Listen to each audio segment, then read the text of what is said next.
안녕하세요. 토요미스테리 디바제시카입니다. 여러분의 구독은 저에게 큰 힘이 됩니다. 지금으로부터 약 50여 년 전, 그러니까 지금과는 범죄를 바라보는 시각이 많이 달랐던 과거 1970년대 초반의 일입니다. 전라북도 남원 한 시골 마을에 김부남이라는 9살 소녀가 살고 있었는데요. 부유하진 않아도 화목한 가족과 함께 살면서 소박하게 성장하고 있던 아이였습니다. 부모님 말씀도 잘 듣고 어린 나이에 집안일까지 거들 만큼 어른스럽기도 했죠. 하지만 그 시절 가난한 부남의 집에는 물을 기를 수 있는 우물이 없었습니다. 그래서 아이의 가족은 이웃집 송씨 아저씨네에서 우물을 함께 사용하고 있었는데요. 이렇게 다른 집에서 물을 길어 오는 것은 보통 부남이가 하던 심부름 중 하나였습니다. 아이는 그날도 학교에 갔다가 돌아와서는 물을 길러 혼자 밖으로 향하게 되는데요. 이웃집에 도착해 우물에서 한참 일을 하던 중 아이에게 누군가 말을 걸어왔습니다.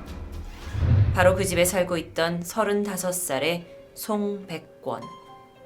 그런데 홀로 있는 9살 아이를 쳐다보는 그의 눈빛이 심상치 않았습니다. 그는 아이에게 심부름 시킬 게 있다며 잠깐 안으로 들어오라고 했고, 이에 어린 소녀는 아무런 의심 없이 신발을 벗고 안으로 들어갑니다.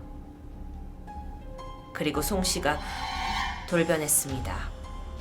35살의 건장한 남자는 9살 여아의 입을 틀어막고 강제로 옷을 벗긴 뒤 처참한 일을 저지르게 됩니다. 소녀는 죽을 것 같은 고통을 경험했고 그 어린 나이에도 치밀어 오르는 수치심을 느꼈습니다. 평범한 동네 아저씨에서 악마가 돼버린 남자는 울고 있는 소녀에게 말했죠. 오늘 일은 아무한테도 말하면 안 된다. 말하면 너도 죽고 너네 가족 모두 죽는 거야. 이후 집으로 돌아온 부남은 자신이 겪은 일을 그 어느 누구에게도 말할 수 없었습니다. 아저씨가 한 말이 귓가에 계속 맴돌았고 혹시 가족에게 안 좋은 일이 생길까봐 무서웠기 때문이었겠죠. 이 때문에 아이의 몸에 난 상처에서 계속 피가 나고 고통스러운 것도 혼자 참아야만 했는데요. 제대로 걷지 못하는 모습을 보고 누군가 걱정스러운 질문을 하더라도 소녀는 입을 다물 수밖에 없었습니다. 그렇게 며칠이 지나자 아래 상처는 아물었고 아이는 다시 예전처럼 자연스럽게 걸을 수 있게 됩니다. 주변 역시 이전과 크게 달라진 것이 없어 보이기도 했는데요. 사실 9살 난 부남은 자신이 어떤 일을 당했는지조차 정확히 파악하지 못하는 나이였습니다. 그녀는 모든 것이 괜찮을 줄 알았습니다. 하지만 아니었죠.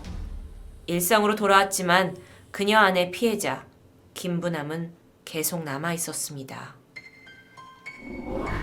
사건 이후 부남은 송씨의 집에 물을 기르러 가지 않겠다고 울며 불며 떼를 씁니다. 부모님이 왜 그러냐고 물어봐도 그저 가기 싫다는 말만 되풀이했고 이에 오히려 혼나기 일쑤였죠.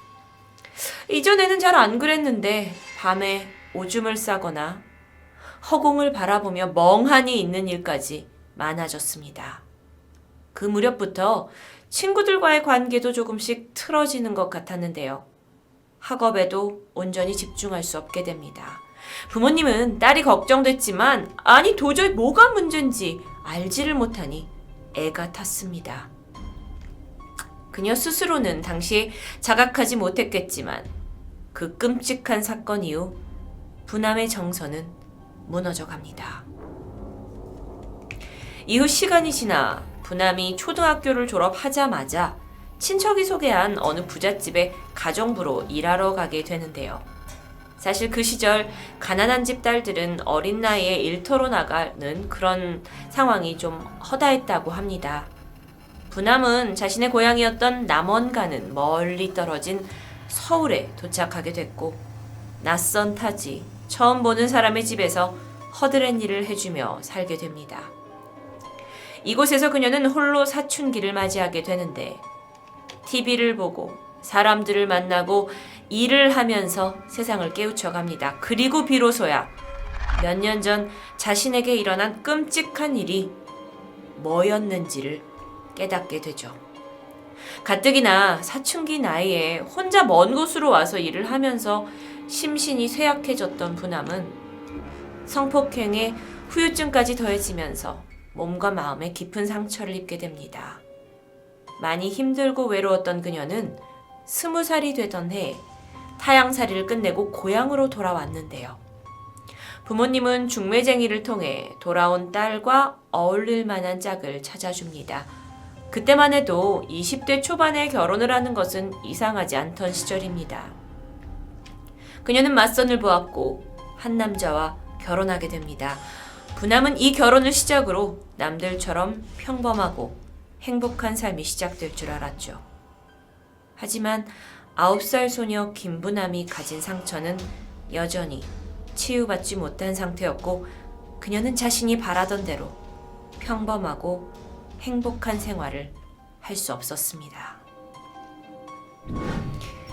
그러다 보니 결혼을 하고도 남편의 손길이 자신에게 닿을 때마다 몸서리칠 수밖에 없었는데요.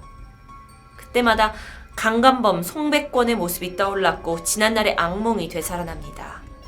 아무리 노력해도 부부관계를 지속할 수 없었고 이에 남편은 황당해했겠죠. 그래서 화도 내고 하다 보니까 결국 부남 씨는 남편에게 힘겹게 어린 시절 상처가 된 이야기를 털어놓게 됩니다. 하지만 안타깝게도 남편은 그녀를 이해하지 못했습니다. 되려 10년이나 더 된 과거를 아직도 극복하지 못하고 있냐며 답답해할 뿐이었죠. 남편은 처가에 전화를 걸어서 이 사실을 알립니다. 부남 씨의 부모님은 이때 처음으로 딸이 성폭행을 당했다라는 사실을 알게 되었는데요. 충격을 받으시고는 곧장 딸을 데리고 가서 대도시의 정신과로 향했다고 합니다. 의사 앞에서 부남 씨는 멍한 표정으로 중얼거리면서 머리가 아프다며 이야기를 회피하는 모습을 보였습니다. 어쩌면 오래된 트라우마에 시달려서 그렇게 쉽게 이야기할 수 없었을 수도 있죠. 하지만 의사는 이런 증상을 근거로 그녀에게 정신분열증 진단을 내리게 됩니다.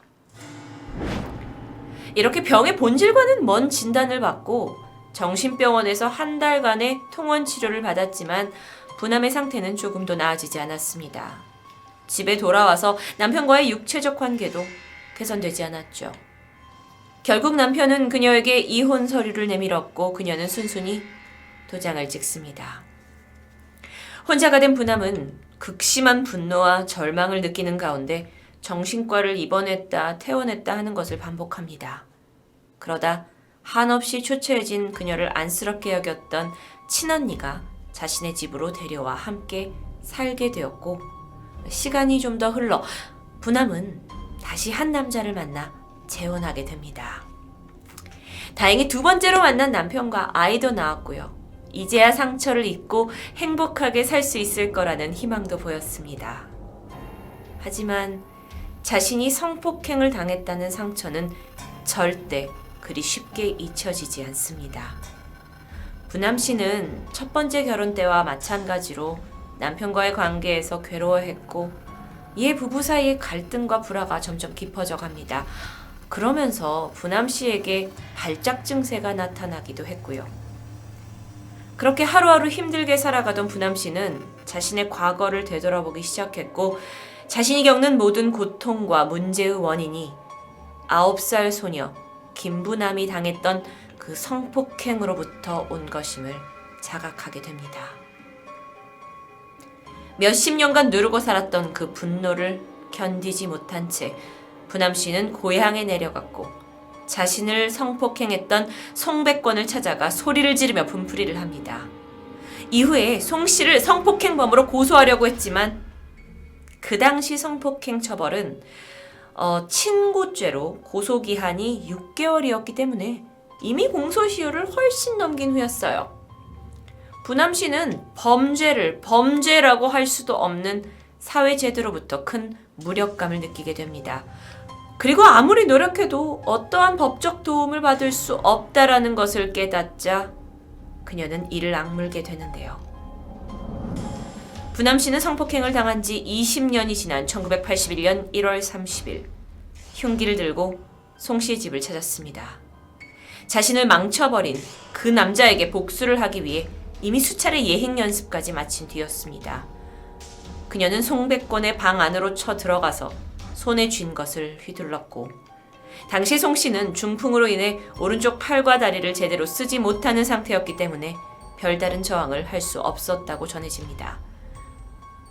그녀는 송 씨의 하체와 중요 부위를 공격했습니다.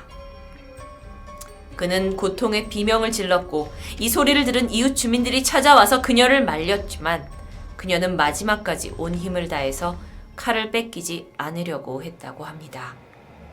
그렇게 얼마간의 실랑이 끝에 칼을 빼앗긴 김부남이 바라봤을 때 송백권은 이미 숨을 거둔 상태였습니다.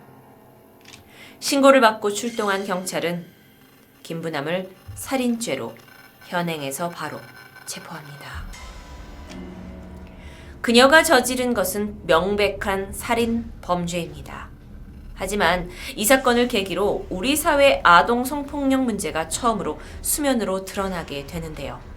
게다가 성폭행을 당했다고 어디 가서 쉽게 말하지도 못하는 피해자들, 그리고 그들을 전혀 지켜주지 못하고 있는 사회 구조와 부실한 법 체계에 대한 문제가 불거지면서 여론도 들끓게 됩니다. 특히 그 당시엔 거의 처음으로 성폭력 피해자가 겪는 정신적, 신체적 후유증의 문제가 거론되면서 논란이 일기도 했는데요. 어쨌든 이렇게 살인 혐의로 법정에 선 김부남 씨는 나는 사람이 아닌 짐승을 죽였다 라는 진술을 남겼고 이 발언은 당시 사회에 비수를 꽂기도 했습니다. 사람들은 과연 복수라는 이름으로 살인을 저지른 그녀에게 어떤 처벌이 내려질지 주목했는데 1991년 8월 26일 1심 법원은 피고인 김부남에게 징역 2년 6개월을 선고했고 집행을 3년간 유예하면서 1년간 치료 감호할 것을 명령했습니다. 이것은 김부남이 가진 9살 때 강간 피해 경험이 적절히 치유되지 못했고 이후에 그녀가 정상적인 생활을 하지 못하면서 그 범행 당시에 억제할 수 없는 충동에 의해 장애를 보인 것이라고 판단한 결과였는데요. 즉 심신미약 상태가 인정된 결과이기도 합니다. 하지만 한편에서는 김부남은 무죄여야 한다라는 목소리가 퍼지기 시작했습니다. 9살 여자아이가 35살 남자에게 성폭력을 당했을 때 법이 정한 6개월 이내 대체 어떠한 행동을 할 수 있겠냐? 그녀의 범행은 21년 동안 지속된 강간 피해에 대한 정당방위라는 주장이었습니다. 이러면서 이 형을 집행받은 것에 대해서 항소가 진행되기도 했지만 같은 해 12월 항소는 기각되었고 추후의 상고도 기각되면서 원심 판결은 그대로 인정됩니다. 이 사건은 성폭력과 관련한 법률 제정에 직접적인 영향을 주었고 이후 김부남 씨는 약 1년 7개월간 치료 감호를 받은 뒤 1993년 5월 석방됩니다. 아마 지금도 어딘가에서 살고 있을 그녀. 그녀는 지금은 그때의 상처를 잘 극복했을까요? 그리고 이 사건으로 우리 모두 다시 한번 생각해 봅니다. 1970년대 9살 소녀 김부남이 느꼈을 공포를 2019년 혹여 내 주위의 또 다른 누군가가 느끼고 있지는 않은지요. 토요미스테리 디바제시카였습니다.